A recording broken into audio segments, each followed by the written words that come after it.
네, 다음은 외교 안보라인 개각. 윤석열 대통령이 국가정보원장 후보자에 조태용 안보실장을, 또 외교부 장관 후보자인 조태열 전 주 유엔 대사를 지명했습니다.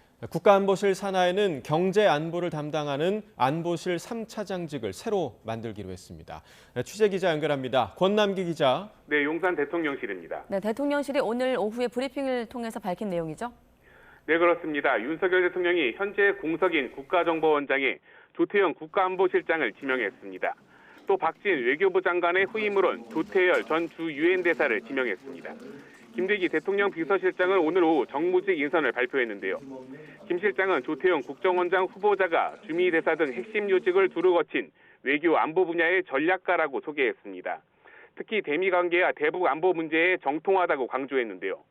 국정원장 자리는 지난달 26일 윤 대통령이 김규현 전 원장을 경질한 뒤 현재까지 공석입니다.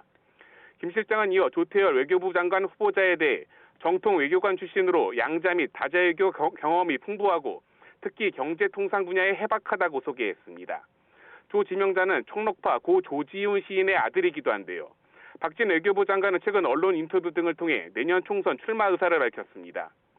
조태영 국가안보실장이 국정원장으로 자리를 옮김에 따라 안보실장 후임엔 장호진 외교부 1차관이 물망에 오른 것으로 알려졌습니다. 이런 가운데 대통령실은 국가안보실 산하에 경제안보를 담당하는 안보실 3차장직을 새로 만들기로 했습니다. 대통령실 고위 관계자는 공급망 등 경제안보의 사령탑 역할이 필요해 3차장을 신설한다고 설명했습니다. 네, 앞서 오늘 오전에는 윤 대통령 주재로 국무회의가 열렸는데 북한의 잇따른 도발이 한반도와 세계 안보에 대한 중대한 도전이다, 이렇게 지적을 했죠. 네, 윤 대통령은 북한 정권은 도발이 오히려 더 큰 고통만 불러오리라는 걸 깨닫게 될 것이라고 경고했습니다. 이어 한미일 3국의 북한 미사일 경보 정보 실시간 공유 체계가 이번에 원활하게 작동한 것을 확인했다고 말했습니다. 또 한미 핵 협의 그룹 NCG를 계기로 한미 간 일체형 확장 억제 체제의 구축이 눈앞으로 다가왔다고 강조했습니다. 윤 대통령의 국무회의 발언 들어보시죠. 핵 기반의 강력한 한미 동맹이 실질화되는 것입니다. 정부는 북핵 위협에 대해 국민들께서 아무 걱정 없이 편안하게 지내실 수 있도록 경제 사회 활동을 원활하게 하실 수 있도록 확실하게 뒷받침하겠습니다.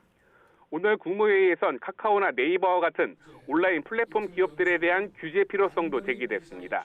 윤 대통령은 최근 온라인 플랫폼 분야에서 거대 독과점 기업들의 문제를 지적하는 목소리가 커지고 있다며 기득권이나 독점령을 남용하는 행위는 절대 용납할 수 없다고 말했습니다.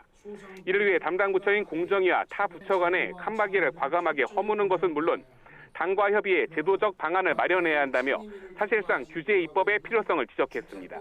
지금까지 용산 대통령실에서 YTN 권남기입니다.